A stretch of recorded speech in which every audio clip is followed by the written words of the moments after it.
Bismillahirrahmanirrahim. Assalamualaikum warahmatullahi wabarakatuh. Waalaikumsalam warahmatullahi wabarakatuh. Alhamdulillahi rabbil alamin.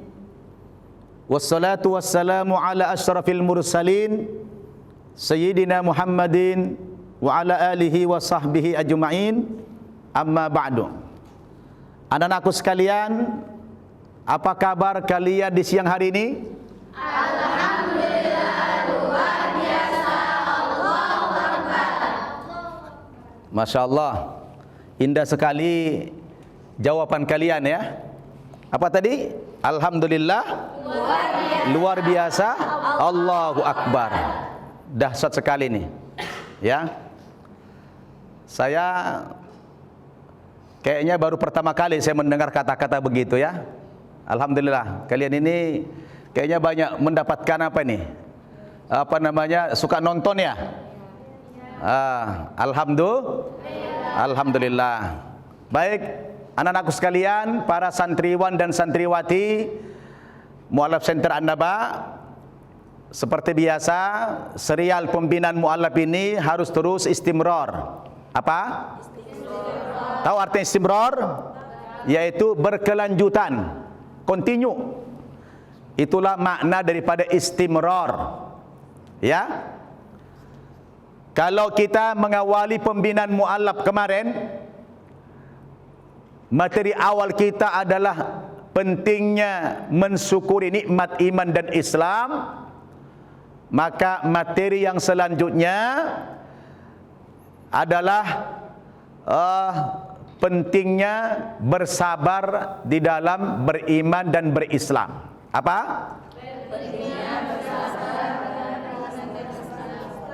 Anak-anak sekalian, perlu kalian ketahui, ketika seseorang sudah memeluk agama Islam, telah beriman kepada Allah Subhanahu wa taala dengan mengikrarkan dua kalimat syahadat, yaitu asyhadu an la ilaha illallah wa asyhadu anna muhammadar rasulullah. Kalian bukan berarti sudah aman, tenang-tenang saja, tidak ada masalah apa-apa. Tidak. Setelah kalian memeluk agama Islam, menjadi mu'allaf ini, kalian yang pertama kali bersyukur, tetapi yang selanjutnya kalian perlu harus bersabar. Sebab setelah kalian menjadi muslim ini, kalian harus bersiap-siap untuk menghadapi ujian iman dari Allah Subhanahu wa taala. Dites dulu iman kalian. Kalian ini benar enggak menjadi muslim? Benar enggak menjadi mu'allaf? Jangan-jangan kalian cuma ngaku-ngaku saja, mengikrarkan dua kalimat syahadat hanya di mulut saja, dah sampai dalam hati. Maka ketika kalian kemarin datang kepada saya minta masuk agama Islam, saya tidak ujuk-ujuk langsung mensyahadatkan kalian. Betul tidak? Karena syarat yang paling utama untuk masuk agama Islam bukan mengucapkan dua kalimat syahadat dulu, bukan itu.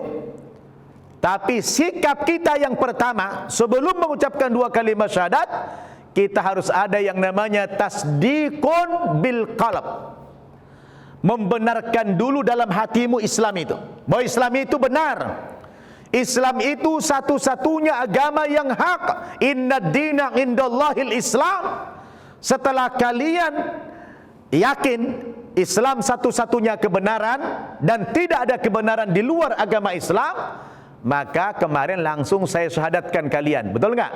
Betul. Kalian ketika datang ke saya minta Ustadz mau masuk Islam, apakah langsung saya syahadatkan kalian? Tidak. Tidak kan? Kan saya tanya dulu, kalian sudah yakin belum Islam itu agama yang benar? Yakin. Kalian bilang yakin. Kalian masih percaya enggak dengan agama sebelumnya? Kalian bilang tidak. Karena dalam Islam ini tidak boleh ada kepercayaan yang ganda, keyakinan yang double, tidak boleh.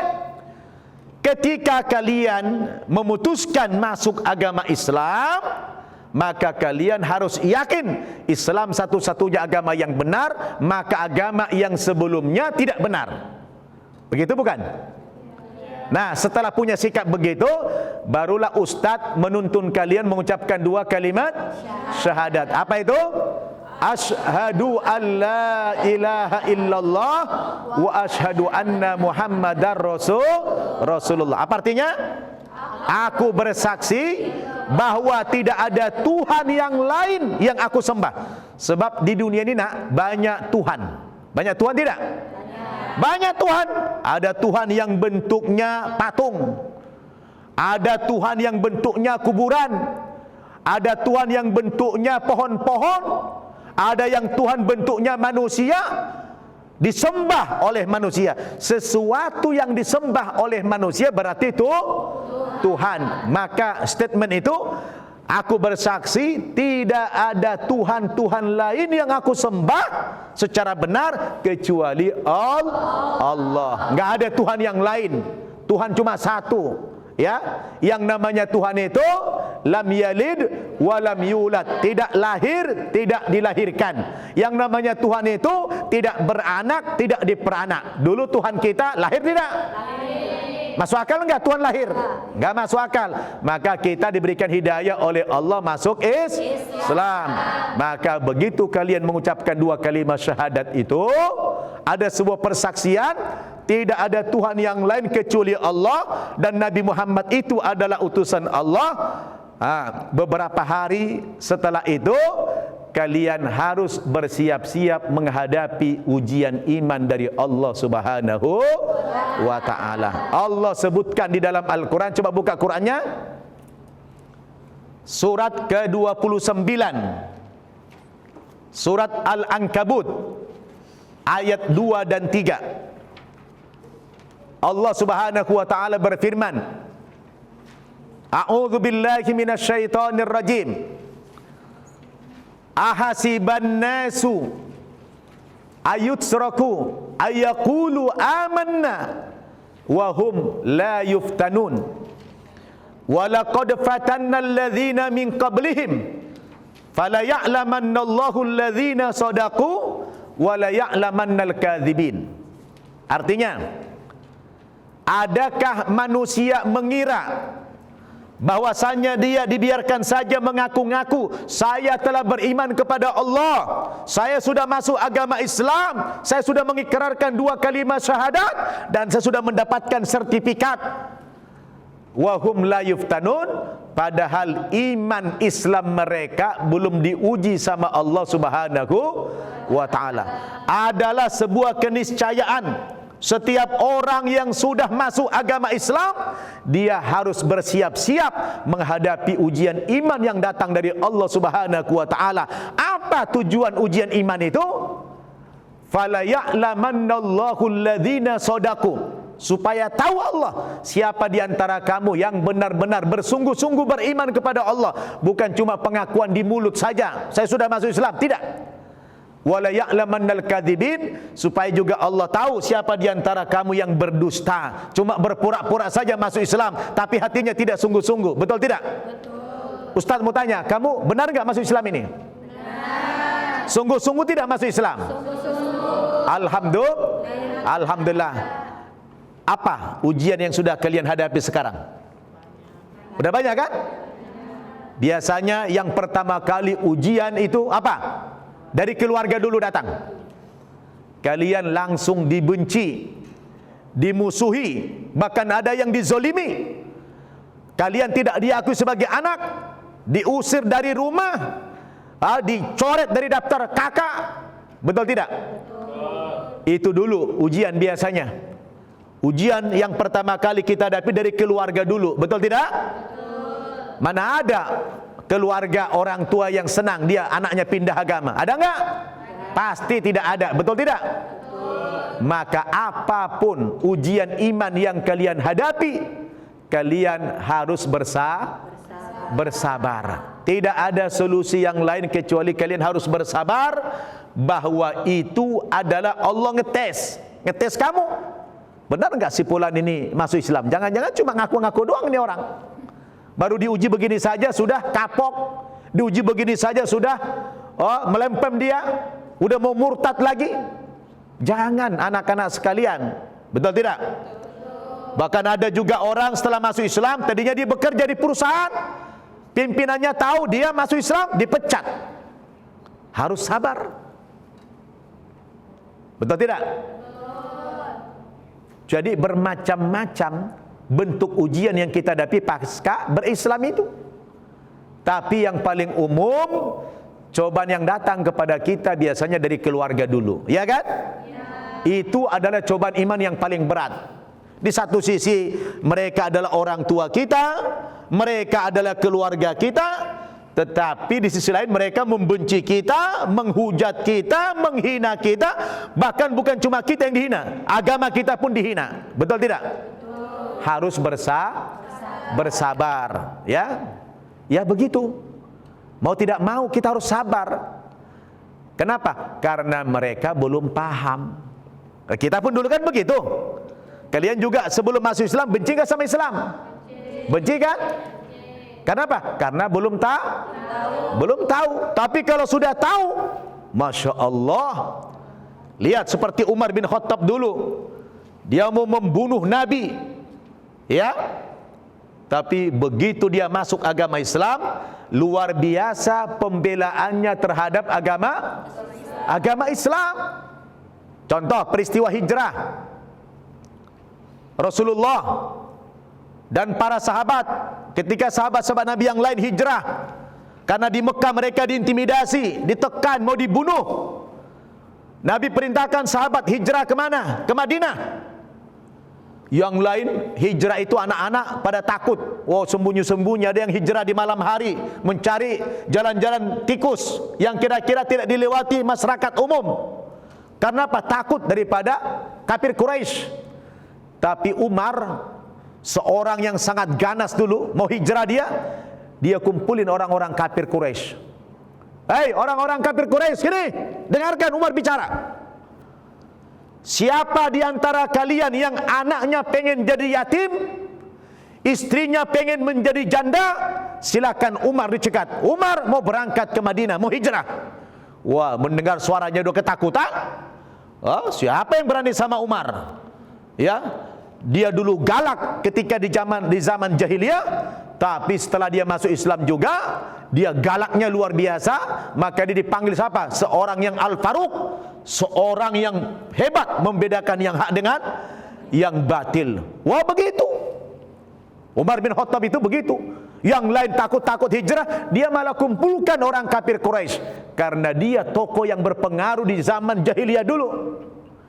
Ayo, silakan cegat. Kalau pengen anakmu jadi yatim, istrimu jadi janda, silakan Umar cegat. Kata orang Quraisy, ini gila nih, jangan dilawan ini Umar ini. Takut mereka, betul nggak? Begitu hebatnya Umar itu. Dulu, ya, apalagi waktu dia tawaf. Ketika tawaf itu anak-anak, Rasul biasanya kalau tawaf di Ka'bah cukup mencium Hajar Aswad. Cium, sahabat-sahabat yang lain juga mencium. Tapi Umar ketika melintas di Hajar Aswad, bukan hanya cium. Sebelum dia cium, dia ajak ngomong itu batu. Dia ajak ngomong. Apa dia bilang? Ya Hajar, wahai batu hitam, inni a'lamu annaka lahajarun. Sesungguhnya aku tahu engkau ini hanya batu hitam biasa. La tanfa' wa la tadur. Engkau batu tidak bisa memberikan manfaat dan tidak bisa memberikan mudarat. Walaula anni ra'aitu rasula yuqabbiluk ma qabbaltuka. Kalaulah bukan karena aku lihat Rasul menciummu, niscaya aku tidak akan menciummu. Kenapa? Kau hanya batu hitam biasa, tidak bisa mendatangkan manfaat dan tidak bisa memberikan mudarat sedikit pun kepada manusia. Tapi karena aku lihat Rasul menciummu, maka aku cium engkau. Subhanallah, Umar itu luar biasa itu. Maka bagaimana bangganya Umar setelah dia masuk Islam? Apa dia bilang kepada teman-temannya sahabat yang lain? Nahnu qaumun, nahnu adzalla qaumin.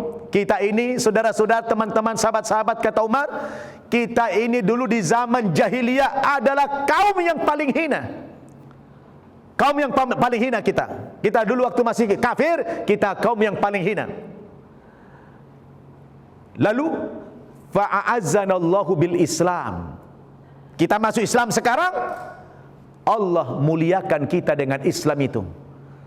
Famahma tatlubul izzata bighairi, kemana saja, kapan saja, di mana saja kamu ingin mencari kemuliaan di luar agama Islam, adzallakumullah, yang kamu dapatkan bukan kemuliaan, tapi kamu akan dihinakan oleh Allah Subhanahu wa ta'ala. Kenapa? Kemuliaan itu hanya bersama Islam. Betul tidak? Tidak ada kemuliaan tanpa Islam. Betul? Kalau kamu ingin mulia, ingin diangkat derajatnya oleh Allah Subhanahu wa ta'ala, maka istiqamalah dalam agama Islam. Apa itu istiqamah? Konsisten. Tidak pelin-pelan, tidak berubah-ubah. Sekali berislam selamanya. Apa ganjaran kepada orang yang istiqamah itu? Innalladzina qalu rabbunallah thumma istaqamu tatanazzalu alaihimul malaikah alla takhafu wa la tahzanu wa abshiru bil jannati allati kuntum tu'adun. Sesungguhnya orang-orang muslim yang berkata Tuhanku adalah Allah, dia berkata Tuhanku adalah Allah, thumma istaqamu, kemudian dia istiqamah mempertuhankan Allah, tidak pernah mempertuhankan hawa nafsu, tidak pernah mempertuhankan Nabi Isa, tidak pernah mempertuhankan Tuhan-Tuhan yang lain. Tuhannya hanya Allah. Dia istiqamah mempertuhankan Allah. Apa janji Allah? Tatanazzalu alaihimul malaika, maka para malaikat Allah akan turun memberikan hiburan kepada kalian. Apa katanya? Wahai orang-orang yang istiqamah, alla taqafu, kamu para mu'allaf, jangan pernah merasa takut kamu di muka bumi ini. Wala tahzanu, jangan pernah kamu bersedih hati setelah berislam ini. Kamu boleh dikucilkan, boleh dimusuhi, tapi wa abshiru bil jannati allati kuntum tu'adun, bergembiralah kamu, berbahagialah kamu dengan sorga yang telah disediakan oleh Allah Subhanahu wa ta'ala kepadamu. Karena kamu apa? Kamu istiqamah dalam agama Islam. Kamu digonjang, diuji keimanan kamu, tapi kamu bersabar, selalu mengatakan inna lillahi wa inna ilaihi raji'un. Ini bukan hanya kalimat di waktu orang meninggal saja. Kapan saja ketika kita menghadapi ujian itu, kita mengatakan ini semua datang dari Allah. Saya diuji begini, Allah ingin mengetahui saya ini orang yang benar-benar beriman apa tidak. Dan yang kedua, ujian iman itu dalam rangka menaikkan derajat kamu di mata Allah Subhanahu wa ta'ala. Kamu kan sekolah nih, betul enggak? Kamu kalau sekolah ada ujian enggak? Ada. Makin tinggi kelas kamu, makin tinggi enggak ujiannya? Makin tinggi ujiannya, betul enggak? Makin tinggi kelasnya, makin tinggi ujiannya. Pertanyaannya, di sekolah apa tujuan ujian itu? Apa tujuan daripada ujian dibuat? Supaya guru sekolah itu tahu tentang kompetensi kalian, supaya tahu kalian sungguh-sungguh sekolah apa tidak. Maka dibuat ujian, dan hasil daripada ujian itu kamu naik kelas. Betul enggak? Makin tinggi kelasnya, makin berat ujian yang dihadapi. Ya, contoh seperti pohon-pohon nih, lihat pohon kelapa itu. Makin tinggi pohon itu, makin kencang anginnya. Betul enggak? Lihat aja. Makin tinggi pohonnya, makin tinggi goncangan angin. Kalau takut digoncang angin, itu resiko digoncang angin. Jangan menjadi pohon yang tinggi. Silakan menjadi rumput. Tidak digoncang angin memang, tapi diinjak-injak orang. Mau pilih mana? Diinjak-injak hina. Betul enggak? Kalau tinggi digoncang angin, pilih mana? Nah, mending tinggi, mulia. Kalau jatuh, syahid. Ya kan? Ada berita si fulan mati. Kenapa? Keinjak. Aduh, enggak menarik. Ada berita si fulan meninggal. Kenapa? Jatuh dari pohon. Kenapa? Dia disuruh orang tuanya mengambil pohon buah kelapa, dia jatuh. Syahid dia itu. Karena taat kepada orang tuanya. Betul enggak? Jadi begitulah kita dalam berislam ini, anak-anak. Kalian setelah masuk Islam harus bersiap-siap menghadapi ujian iman dari Allah Subhanahu wa ta'ala. Apa tadi ujian yang pertama? Bentuknya? Dari keluarga. Walaupun begitu, kamu tidak boleh memusuhi keluarga. Saya ingatkan, haram hukumnya anak durhaka kepada orang tua gara-gara kalian masuk Islam. Betul? Baik, ada pertanyaan? Tadi Sakinah mau tanya. Silakan.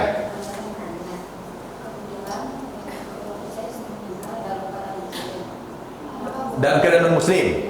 Ya.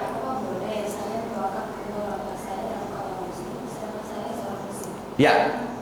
Baik. Sakinah, teman kalian bertanya, Ustaz, orang tua saya dua-duanya sudah meninggal dalam keadaan tidak Islam. Saya sudah mu'alaf. Bolehkah saya mendoakan orang tua saya yang meninggal dalam keadaan tidak muslim itu? Tidak boleh, haram. Dalilnya mana? Baca dalam Al-Quran. Lihat surat At-Taubah, surat ke-9 ayat 113. Allah Subhanahu wa taala berfirman, A'udzu billahi minasyaitonir rajim. Ma kana lin-nabiyyi walladzina amanu ayastaghfiru lil musyrikin walau kanu uli qurba min ba'di ma tabayyana annahum ashabul jahim. Tidak pantas Nabi Muhammad sallallahu alaihi wasallam dan orang-orang yang beriman. Apanya tidak pantas? Berdoa, memohonkan ampun kepada Allah Subhanahu wa taala atas dosa-dosa orang musyrik, dosa-dosa orang kafir, walau kanu uli qurba, sekalipun orang tua kamu itu, sekalipun mereka adalah orang tuamu, keluarga terdekatmu, ayahmu, ibumu, anak cucumu, min ba'di ma tabayyana annahum ashabul jahim, setelah nyata bagi mereka bahwa orang musyrik itu kalau mati tempatnya di neraka Jahannam. Di dalam surat Al-Munafikun Allah tegaskan lagi, sawaun alaihim astaghfarta lahum am lam tastaghfir lahum la yaghfirullahu lahum. Sama saja bagi orang kafir itu, sama saja bagi orang-orang musyrik itu, kamu doakan, kamu mintakan ampun kepada Allah atau tidak, kalau dia matinya dalam keadaan musyrik, matinya dalam keadaan kafir, maka Allah Subhanahu wa taala lan yaghfirullahu lahum, sekali-kali Allah tidak akan pernah mengampuni dosa mereka. Jadi seorang anak yang sudah mu'alaf tidak perlu lagi mendoakan orang tua atau saudara yang lain yang meninggalnya dalam keadaan yang tidak muslim, dan tidak usah ziarah-ziarah. Tapi jangan benci, jangan musuhi. Yaitu kan takdir Allah kepada mereka meninggal dalam keadaan tidak muslim. Kita sebagai anak tetap ada perasaan sedih, menangis, betul enggak? Ya Allah, nanti di akhirat orang tua saya akan mengalami penyiksaan, ya Allah, saya di dalam surgamu kelak, ya Allah. Sedih tidak? Sedih. Iya, tapi itulah takdir Allah. Kita nggak bisa berbuat apa-apa, betul nggak? Saya juga orang tua saya meninggal dalam keadaan tidak muslim, ya saya tidak bisa melakukan apa-apa. Itulah takdir Allah Subhanahu wa ta'ala. Jadi kembali kepada pertanyaan Sakinah, boleh tidak kita mendoakan orang tua yang sudah meninggal tapi non muslim? Tidak boleh, dan tidak ada gunanya. Ya, kalau masih hidup boleh nggak Ustaz? Boleh, yang masih hidup. Tapi doanya bukan doa minta diampuni dosanya, tapi doa minta diberikan hidayah oleh Allah Subhanahu wa taala. Cara doanya apa? Allahumma hdi ahli, Allahumma hdi usrati, Allahumma hdi akhi, Allahumma hdi ukhti. Ya Allah, berikanlah petunjuk hidayahmu kepada saudaraku, kepada orang tuaku, kepada kakak aku, kepada adikku. Fa innakum la ya'lamun, karena sesungguhnya mereka belum tahu kebenaran, ya Allah. Nah, doa minta hidayah kepada Allah boleh kalau mereka masih hidup. Jelas? Jelas tidak? Jadi bagaimana sikap kamu menghadapi ujian? Harus sabar. Sabar di dalam berislam, sabar dalam beriman, sabar di dalam meninggalkan kemaksiatan, sabar dalam menjalani ketaatan, ya, sabar di dalam membelanjakan harta. Sebab sabar ini banyak pengertiannya, sebab itu banyak, luas. Kita bukan hanya sabar menghadapi ujian, bukan hanya sabar dari musibah, Tapi kadang-kadang kalau kita punya harta pun perlu bersabar. Bersabar gimana? Sabar untuk tidak berpoya-poya menggunakan harta itu. Betul? Nah, paham tu? Baik, ini materi pembinaan kita, betapa pentingnya kita bersabar karena sesudah masuk Islam akan diuji keimanannya oleh Allah Subhanahu wa taala, maka tidak ada solusi yang lain kecuali kita bersabar. Kata Allah, "Wa basyiris sabirin", sampaikan berita gembira kepada orang-orang yang sabar. Semoga Allah Subhanahu wa taala memberikan kekuatan iman Islam kepada kita semuanya, kepada kalian semuanya, dan kalian dibuat istiqamah dalam berislam ini dan diberikan ketabahan, kesabaran dalam menghadapi setiap ujian yang Allah berikan kepada kalian, karena itu pasti tidak mungkin kamu beriman tidak diuji sama Allah. Betul?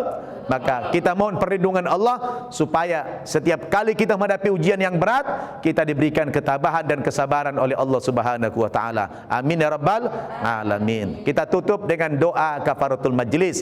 Subhanakallahumma bihamdik asyhadu an la ilaha illa anta astaghfiruka wa atubu ilaik. Wassalamualaikum warahmatullahi wabarakatuh.